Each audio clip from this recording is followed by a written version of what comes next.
Welcome friends, स्वागत है आप सभी का एक बार फिर से हमारे आज के करंट अफेयर सेशन में। आज है 27 जून और आप देख रहे हैं डिजिटल सर जी।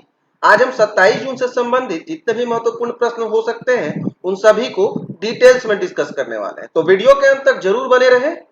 आगे बढ़ने से पहले आप सभी से एक छोटा सा रिक्वेस्ट है, अगर आपने अभी तक हमारे चैनल को सब्सक्राइब नहीं किया है या आप हमारे चैनल पर पहली बार आ रहे हैं तो चैनल को सब्सक्राइब जरूर कर लें और साथ ही बेल आइकन को जरूर दबाएं ताकि आगे आने वाली हमारी हर एक वीडियो का नोटिफिकेशन आप सभी को मिल सके।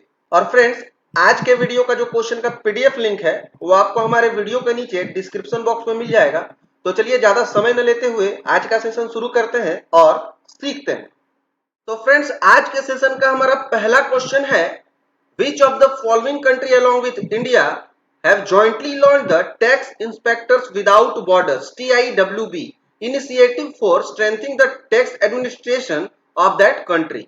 निम्नलिखित में से किस देश ने भारत के साथ संयुक्त रूप से उस देश के कर प्रशासन को मजबूत करने के लिए tax inspectors without borders TIWB पहल शुरू की है? तो आइए हमारे ऑप्शन देख लेते हैं। ऑप्शन ए है भूटान, ऑप्शन बी है नेपाल, ऑप्शन सी है म्यांमार और ऑप्शन डी है श्रीलंका। तो इसका जो आंसर है वो है हमारा ऑप्शन नंबर ए, भूटान। चलिए दोस्तों, अब इस क्वेश्चन के हाइलाइट्स को देख लेते हैं।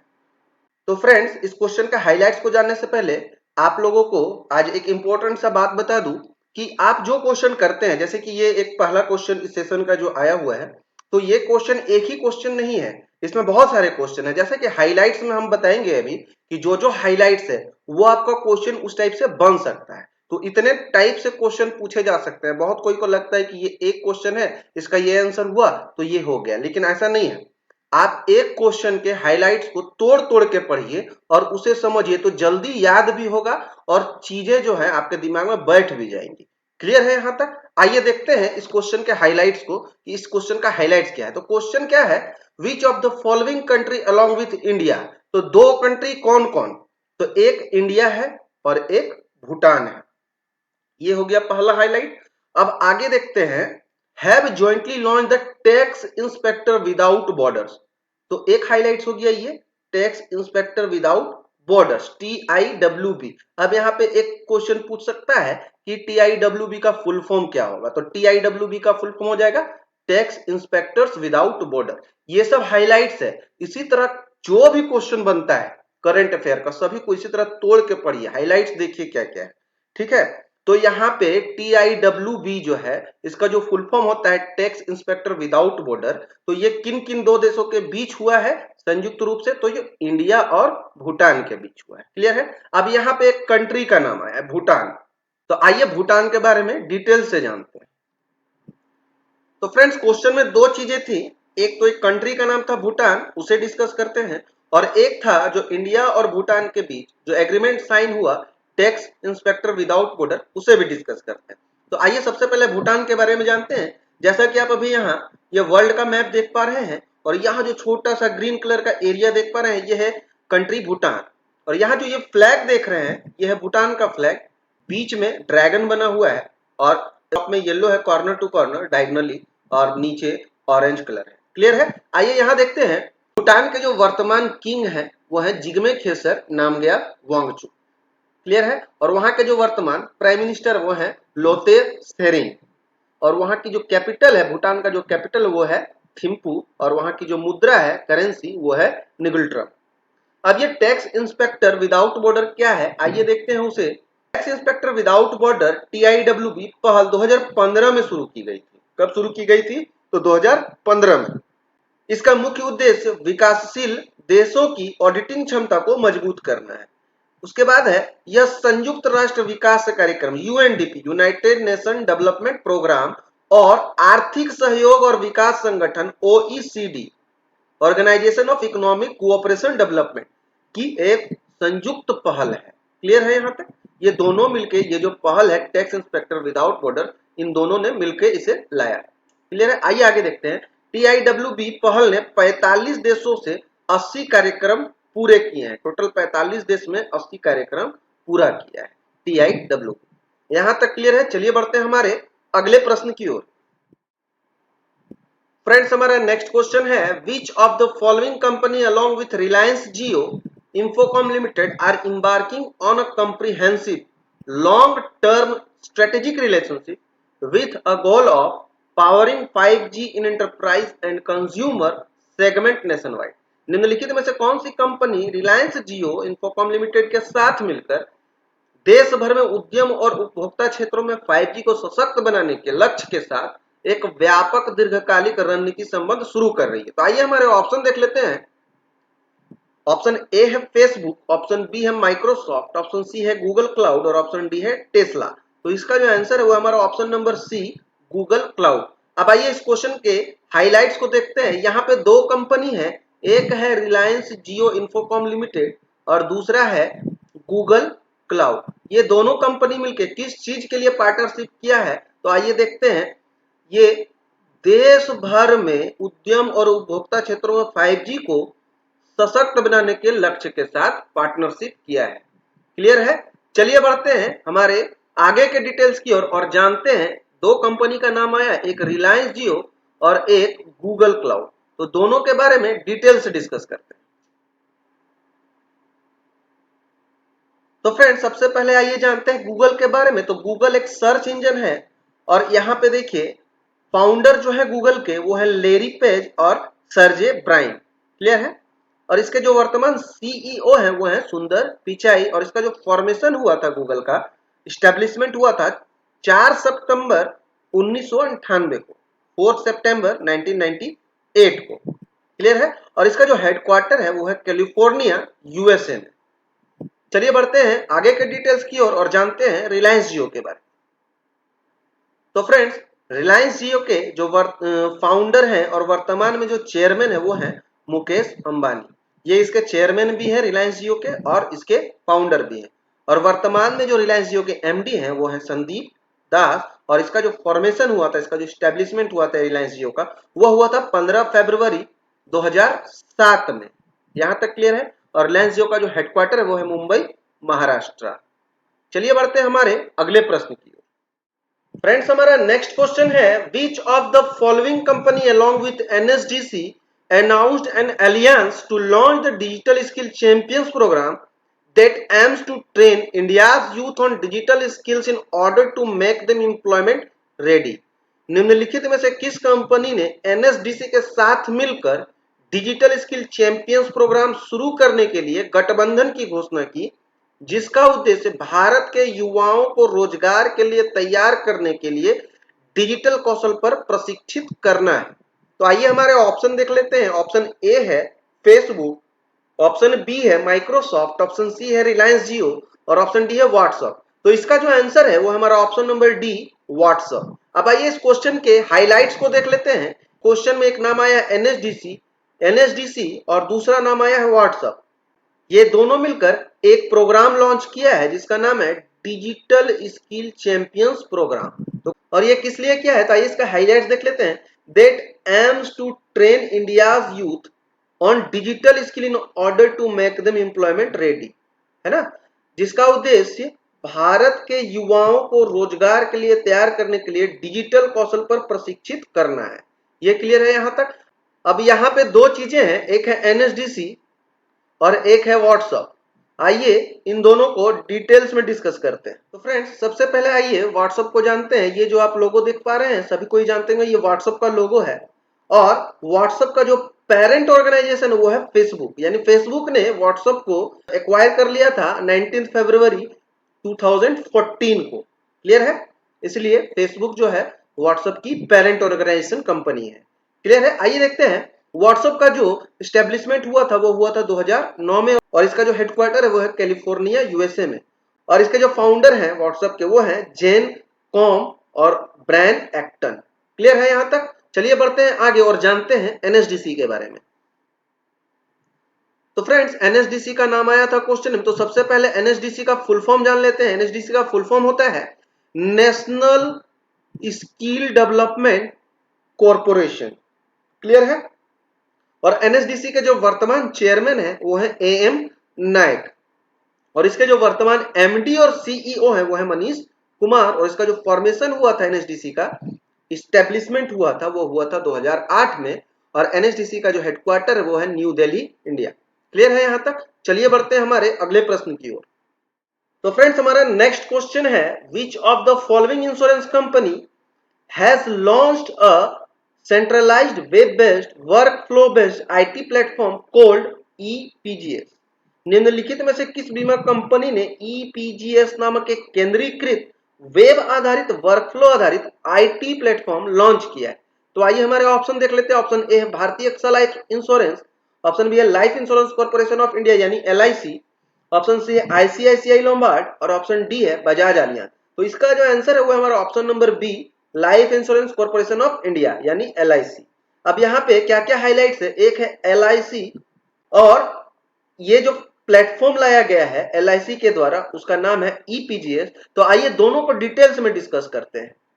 तो फ्रेंड्स आइए सबसे पहले LIC के बारे में जानते हैं। ये जो लोगो देख रहे हैं, दो हाथ बना हुआ और बीच में दिया है, ये LIC का लोगो है, भारतीय जीवन बीमा निगम यानी life insurance corporation of India. इसके जो वर्तमान चेयरमैन है वो है MR कुमार। क्लियर है? और इसका जो फॉर्मेशन हुआ था वो हुआ था 1 सितंबर 1956 को, 1 सितंबर 1956 को, और LIC का जो हेडक्वार्टर हुआ है मुंबई, इंडिया में। क्लियर है?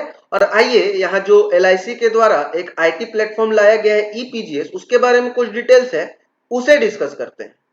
EPGS बैंक एकीकरण के उच्च स्तर के साथ एक केंद्रीकृत संग्रह और भुगतान लेखांकन प्रदान करने के लिए डिजाइन किया गया है। इसे स्वचालित मिलान के साथ निर्बाध और एकीकृत बैंकिंग की बहुत नवीन सुविधाएं प्रदान करने के लिए डिजाइन किया गया है। क्लियर है? यह प्रणाली ग्राहक पोर्टल के माध्यम से व्यापक स्व सेवा क्षमता प्रदान करने में सक्षम है। इस पोर्टल पर कॉर्पोरेट ग्राहक अपना डेटा देख सकेंगे, कार्रवाई योग्य प्रक्रियाएं शुरू कर सकेंगे और दावों को दर्ज और ट्रैक कर सकेंगे। यहां तक क्लियर है दोस्तों? चलिए बढ़ते हैं हमारे अगले प्रश्न की ओर। हमारा नेक्स्ट क्वेश्चन है, according to the union defence minister Rajnath Singh, by which year India's first indigenous aircraft carrier IAC-1 is plan to be commission? केंद्रीय रक्षा मंत्री राजनाथ सिंह के अनुसार किस वर्ष तक भारत के पहले स्वदेशी विमान वाहक IAC-1 को चालू करने की योजना है? तो आइए हमारे ऑप्शन देख लेते हैं। ऑप्शन ए है 2023, ऑप्शन बी है 2022, ऑप्शन सी है 2024, और ऑप्शन डी है 2030। तो इसका जो आंसर है वो हमारा ऑप्शन नंबर बी 2022 तक, यानी 2022 तक भारत के पहले स्वदेशी विमान वाहक IAC को चालू करने की योजना बनाई जा रही। तो चलिए इस क्वेश्चन के हाइलाइट्स को देख लेते हैं। क्वेश्चन का हाइलाइट्स है, सबसे पहले यूनियन डिफेंस मिनिस्टर का नाम आया है। तो यूनियन डिफेंस मिनिस्टर कौन है? तो राजनाथ सिंह। और इन्होंने अभी एक अनाउंसमेंट किया है। क्या अनाउंसमेंट किया है? तो इंडिया का जो पहला इंडिजीनियस एयरक्राफ्ट कैरियर है IAC-1, ये कब तक लाने का प्लान है? तो 2022 तक। आइए ये जो डिफेंस मिनिस्टर हमारे हैं राजनाथ सिंह, इनके बारे में डिटेल से जानते हैं, और ये जो स्वदेशी विमान वाहक है IAC-1, इसके बारे में भी डिटेल से डिस्कस करते हैं। तो फ्रेंड जैसा कि आप अभी स्क्रीन पे ये जो तस्वीर देख पा रहे हैं अपने राइट साइड में, यह है यूनियन डिफेंस मिनिस्टर केंद्रीय रक्षा मंत्री राजनाथ सिंह, और इनका जो कंस्टिट्यूएंसी है वो है गाजियाबाद, यूपी। क्लियर है? आइए आगे देखते हैं। ये जो IAC-1 है इसके कुछ डिटेल्स हैं। इनको IAC-1 वाहक कोचिन शिपयार्ड लिमिटेड, कोच्चि, केरल में एक सार्वजनिक निजी भागीदारी के तहत बनाया जा रहा है। क्लियर है? इसमें डिजाइन से लेकर निर्माण में इस्तेमाल होने वाले स्टील से लेकर प्रमुख हथियारों और सेंसर तक लगभग 75% स्वदेशी सामग्री शामिल है।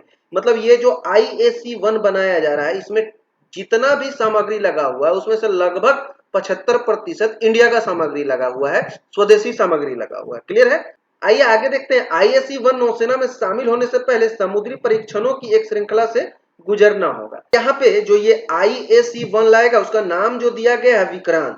क्लियर है? और ये क्या है इसके बारे में भी कुछ डिटेल्स आई, उसे देखते हैं। ये 262 मीटर यानी 860 फीट लंबा, क्लियर है, और 62 मीटर यानी 203 फीट चौड़ा है। लगभग 40,000 मेट्रिक टन यानी 39,000 लंबा टन विस्थापित करता है। क्लियर है यहां तक? चलिए बढ़ते हैं हमारे अगले प्रश्न की ओर। फ्रेंड्स हमारा नेक्स्ट क्वेश्चन है, according to the latest data from the bank for international settlements BIS, what is the bank credit to GDP ratio in 2020 which rose to a 5-year high? Bank for international settlements BIS के नवीनतम आंकड़ों के अनुसार 2020 में bank credit to GDP अनुपात क्या है जो 5 साल के उच्च स्तर पर पहुंच गया है। आइए हमारे ऑप्शन देख लेते हैं। ऑप्शन ए है 51%, ऑप्शन बी है 52%, ऑप्शन सी है 56% और ऑप्शन डी है 54%। तो इसका जो आंसर है वो हमारा ऑप्शन नंबर सी 56%। अब आइए इस क्वेश्चन के हाइलाइट्स को देखते हैं। इस क्वेश्चन का जो हाइलाइट्स है वो है एक BIS का जो नाम आया है, तो BIS का फुल फॉर्म क्या है, तो बैंक फॉर इंटरनेशनल सेटलमेंट्स, और ये जो है bank credit to GDP ratio का अनुमान लगा है 2020 में, तो कितना है, तो 56% है। क्लियर है, जो कि 5 साल के उच्च स्तर पर पहुंच गया है। यहां तक क्लियर है। चलिए आइए यहां BIS को डिटेल से डिस्कस करते हैं। तो फ्रेंड्स, क्वेश्चन में अभी BIS का नाम आया था, तो इसका फुल फॉर्म होता है बैंक फॉर इंटरनेशनल सेटलमेंट्स, जैसा कि क्वेश्चन में दे रखा था। और इसके जो वर्तमान जनरल मैनेजर हैं वो हैं अगस्टीन कार्स्टेंस। और BIS का जो फॉर्मेशन हुआ था वो होता 17 मई 1930 को, 17 मई 1930 को, और इसका जो हेडक्वार्टर है वो है स्विट्जरलैंड के बासेल में। और यहाँ पे मेंबर ऑफ सेंट्रल बैंक्स हैं टोटल। BIS में कंट्री नहीं होता है, total member of central banks होते हैं हर कंट्री का। तो यहाँ पे मेंबर ऑफ सेंट्रल बैंक्स हैं 62। क्लियर है यहाँ तक। अब आइए BIS काम क्या करता है उसे देखते हैं। Bank for international settlement BIS एक अंतरराष्ट्रीय वित्तीय संस्थान है जिसका स्वामित्व केंद्रीय बैंकों के पास है, जो अंतरराष्ट्रीय मौद्रिक और वित्तीय सहयोग को बढ़ावा देता है और केंद्रीय बैंकों के लिए एक बैंक के रूप में कार्य करता है। क्लियर है। हर देश का एक सेंट्रल बैंक होता है, उसी तरह वर्ल्ड में एक सेंट्रल बैंक है जो है BIS। क्लियर है। चलिए बढ़ते हैं हमारे अगले प्रश्न की ओर। फ्रेंड्स, हमारा नेक्स्ट क्वेश्चन है, recently Microsoft launch its new Windows operating system Windows 11 after almost 6 years. Who is the CEO and chairman of Microsoft? Microsoft ने हाल ही में लगभग 6 साल बाद आधिकारिक तौर पर अपना नया Windows operating system Windows 11 launch किया है। माइक्रोसॉफ्ट के CEO और अध्यक्ष कौन है? तो आइए हमारे ऑप्शन देख लेते हैं। ऑप्शन ए है ब्रैड स्मिथ, ऑप्शन बी है पॉल एलिन, ऑप्शन सी है सुंदर पिचई और ऑप्शन डी है सत्या नडेला। तो इसका जो आंसर है वो हमारा option number D Satya Nadella. अब आइए इस क्वेश्चन के हाइलाइट्स को देखते हैं। माइक्रोसॉफ्ट जो है अभी एक नया अपना विंडो ऑपरेटिंग सिस्टम लाया है, विंडो 11। इससे पहले था विंडोज 10 जो कि लगभग 6 साल के बाद लाया गया है। क्लियर है। और इसके जो वर्तमान CEO और चेयरमैन है वो है सत्या नडेला। पहले ये माइक्रोसॉफ्ट के सिर्फ CEO थे और अभी हाल ही में इनको चेयरमैन भी बना दिया गया। तो माइक्रोसॉफ्ट के CEO और चेयरमैन है सत्या नडेला। आइए माइक्रोसॉफ्ट को डिटेल से डिस्कस करते हैं। तो फ्रेंड, जैसा कि आप ये लोगो देख पा रहे हैं, ये माइक्रोसॉफ्ट का लोगो है जो कि एक विंडो टाइप का बना हुआ है। और इसका जो स्टैब्लिशमेंट हुआ था वो हुआ था 4 अप्रैल 1975 को। और माइक्रोसॉफ्ट के जो फाउंडर हैं वो हैं बिल गेट्स। क्लियर है। आइए आगे देखते हैं।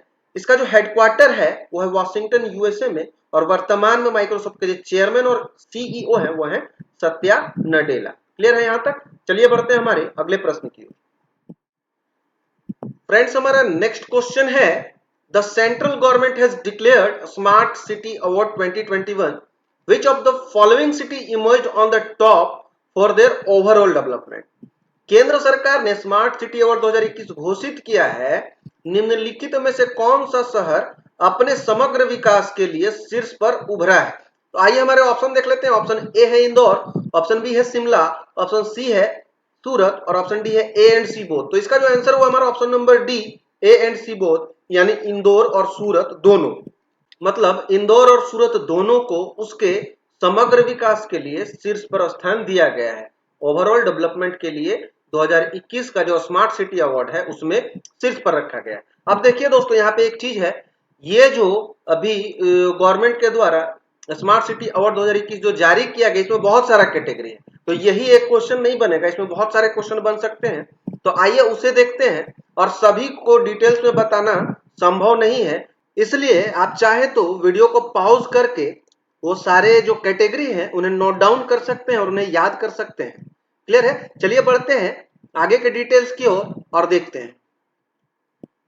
तो फ्रेंड्स, भारत सरकार द्वारा ये जो अभी स्मार्ट सिटी अवार्ड लाया गया, ये बहुत सारे विभिन्न विभिन्न श्रेणियों में है और इन सभी का सूची अभी आपके स्क्रीन में शो कर रहे हैं। तो आप वीडियो को पॉज करके इन्हें नोट डाउन कर सकते हैं और इसे याद कर सकते हैं। आइए आगे के डिटेल्स को देखते हैं।